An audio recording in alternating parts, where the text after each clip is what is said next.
Quand vous-même vous demandez que Guillaume Soro revienne et quand vous dites que Alassane Ouattara n'a pas intérêt à mettre la main sur lui pour vous le juger, etc., vous comprenez un peu la complexité de la chose. Aujourd'hui, les Ivoiriens veulent la paix. Et pour cette paix-là, il faut d'abord, comme je l'ai dit, que le président Alassane Dramane Ouattara use encore de la sagesse. Il est encore temps. Qu'il ne regarde pas ce qui s'est passé au Togo. Le 4e mandat est passé. On n'a rien pu faire. Qu'il se dise que ça peut passer comme ça aussi en Côte d'Ivoire. Ça, c'est un. Deuxième chose, même Gbagbo, pour moi, je ne sais pas pourquoi il veut se présenter à ces élections. C'est-à-dire qu'on a l'impression à un moment donné que les Africains ne comprennent pas que les pays vont exister, d'abord exister avant eux, et que même après vous, le pays va continuer. Est-ce que Gbagbo a besoin d'être encore candidat aujourd'hui? Pour faire quoi?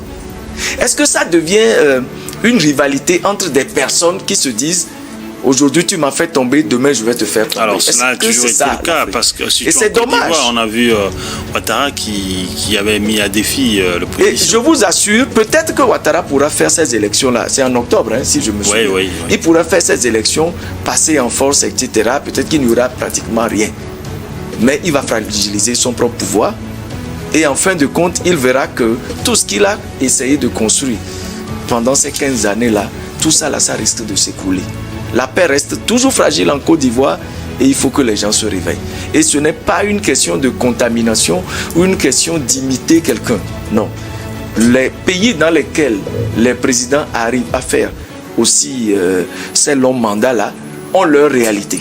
Ces pays ont leur réalité et donc il ne faut pas forcément vouloir calquer la réalité des uns sur celle des autres, même si nous restons tous africains et que nous avons toujours envie de voir du nouveau à la tête de nos pays, parce que lorsque quelqu'un met la fondation et que quelqu'un d'autre vient faire l'élévation, on se dit quelqu'un viendra faire la dalle et quelqu'un viendra faire la finition. Et à un moment donné, nous aurons un joli bâtiment qui est national, qui est pour nous tous.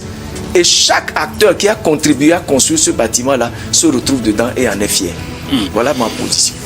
Louis, réaction?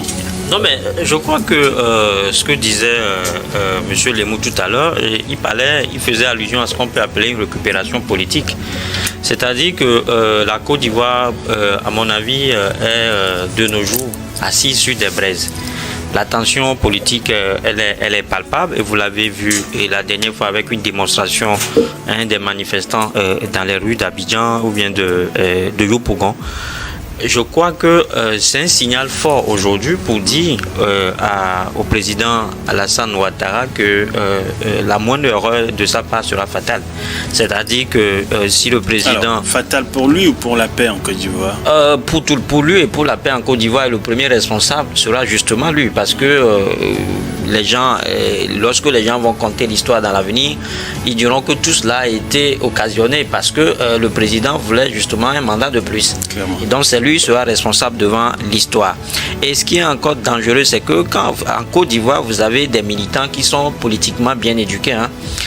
Je le dis parce que tout le monde sait à peu près, quand on parle de la politique, tout le monde sait à peu près de quoi on parle. C'est-à-dire que le citoyen lambda ivoirien sait à peu près de quoi il est question aujourd'hui.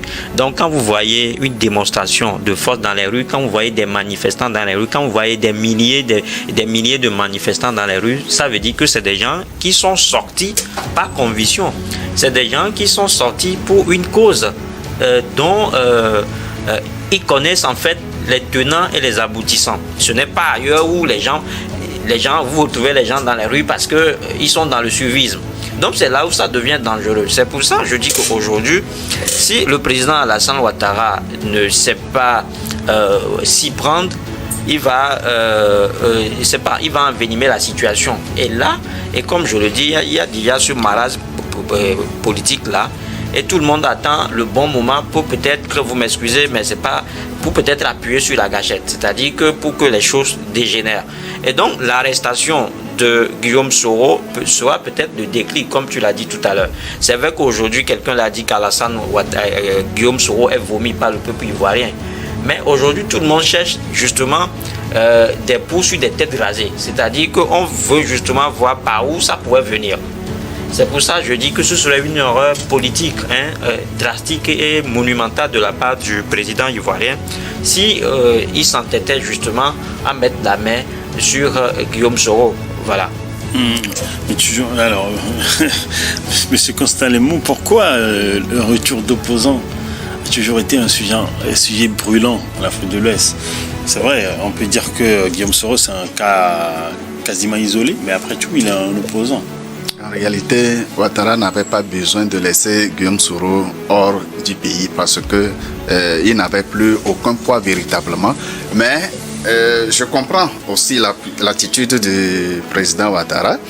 Ayant joué avec lui le jeu de la violence et de la rébellion, Ouattara sait très bien que Guillaume Soro a encore des éléments au sein de l'armée ivoirienne qui peuvent s'organiser en rébellion à tout moment. C'est ce qui peut justifier, à mon avis, la décision de Ouattara de le garder loin du pays. Mais lorsque je considère l'éventuel retour de Guillaume Soro, eh bien, je pense que c'est Ouattara lui-même qui a fait la campagne de Guillaume Soro sur le plan politique, bien sûr. C'est Ouattara qui a fait la campagne de Guillaume Soro en l'écartant, en le mettant hors du pays, en lançant ce mandat d'arrêt international. Et son retour devient comme comme un retour triomphal. Ce qui n'est pas réel. Parce que vous pensez que Ouattara a victimisé bien sûr, Soro? Bien sûr, parce que tout laissait croire qu'après le deuxième mandat de Ouattara, Guillaume Soro prendrait le pouvoir par le truchement du RHDP, sauf que à la dernière minute, Ouattara a trouvé les moyens nécessaires de l'écarter. Alors, d'une manière générale, dans nos pays africains, lorsque un opposant politique est écarté, eh bien, quand on l'accuse de tout et de rien, on fait plutôt sa publicité. On fait sa campagne sans le savoir et finalement, son retour devient comme le retour d'un messie pour l'opposition. Nous avons vécu ça au Togo avec Gilles Christ Olympio dans les années 90. Sauf qu'aujourd'hui, nous avons compris que c'était une coquille vide. C'était une coquille vide. Alors aujourd'hui, il est devenu ça ne reste coquille vide. Alors ça ne reste que votre avis. Mais il a fallu justement le laisser venir, le laisser la liberté de mener ses activités politiques pour comprendre qu'en réalité il ne représentait pas grand-chose. Bon. Mais si on l'avait toujours maintenu en exil, eh bien les Togolais penseraient que c'était un miraculé qui viendrait trouver solution au problème togolais. Donc, tous les Togolais qui sont en exil aujourd'hui, pour vous, Monsieur Lemou, ils n'ont qu'à revenir. Qu'ils reviennent. Ok. À mon avis, qu'ils reviennent. Merci beaucoup. Oui, ceux qui sont en conflit avec la loi, qui répondent devant la justice, et puis c'est fini, tout le monde vit en paix. On ne devrait pas obliger un citoyen de vivre loin de son pays, surtout s'il ne se reproche rien, ou s'il peut se justifier devant les tribunaux compétents. Moi, je ne suis pas d'avis qu'on laisse les citoyens hors du pays pour leurs convictions politiques. Mais généralement, c'est eux-mêmes qui décident de s'écarter. Contrairement, bon, si je prends l'exemple du Togo, aujourd'hui, je ne vois pas quel homme togolais, politiquement reconnu ou non, s'estime exilé de force. Si lui-même ne se reproche de rien, il n'y a pas quelqu'un qu'on a obligé à vivre hors du pays. Mais ceux qui savent qu'ils sont en conflit avec la loi, eh bien, ils savent qu'à leur retour, pour rendre justice aux victimes, il faut qu'ils répondent. Personne n'est au-dessus de la loi. Donc, quand vous-même vous demandez que Guillaume Soro revienne, et quand vous dites que Alassane Ouattara n'a pas intérêt à mettre la main sur lui pour le juger, etc., vous comprenez un peu la complexité de la chose. C'est-à-dire que Guillaume Soro, aujourd'hui, vous reconnaissez avec moi qu'il est en conflit avec la loi. Vous reconnaissez également qu'en réalité, les gens n'ont pas peur de revenir. Ce dont ils ont peur, c'est quelle est la justice qui les attend. C'est la réalité. Le jour où les Africains seront sûrs qu'ils ont une justice juste, Voilà. indépendante, capable de les juger. Mais les Togolais vont revenir aussi. Les Ivoiriens, les Ghanéens, etc. Tous ceux qui sont en conflit avec la loi, que ce soit au Bénin, partout.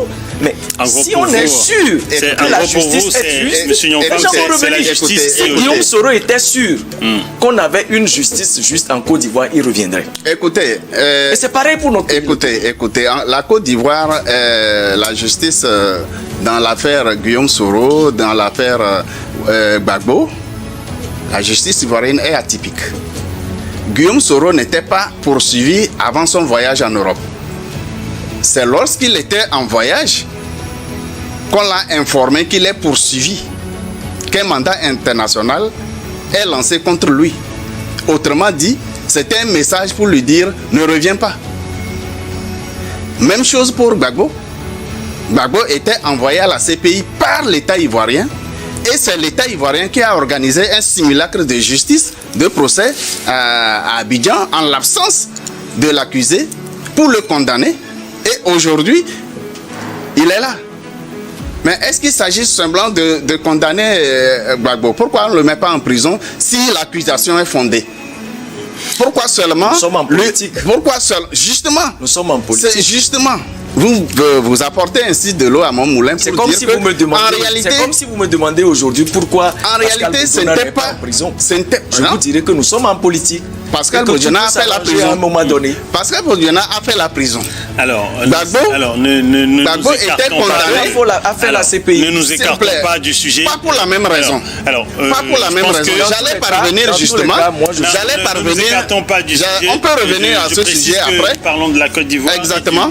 Et du retour. J'allais dire que les procès organisés contre les hommes politiques ivoiriens sont des procès totalement politiques parce que c'est juste pour les écarter de la course à la présidence. Mais là, c'était une grosse erreur de... Et vous pensez que c'est justement la justice qui est toujours à la base de... Oui, c'est ce que moi je dis. C'est-à-dire que ce soit en Côte d'Ivoire, que ce soit au Bénin, au Togo, partout en Afrique en général, la justice est instrumentalisée. Et là où moi je dis aux gens d'être prudents, et ce n'est pour rien que j'ai cité le ministre Boudjouna, c'est pour dire que on a vu des gens ici même sur des plateaux, ça et là, crier, insulter Pascal Bodiana, etc. et le retrouver encore autour du président Faure Gnassingbé aujourd'hui. Donc c'est pour dire, moi je ne serais pas étonné, comme nous le disons, de revoir Guillaume Soro même autour de Alassane Dramane Ouattara.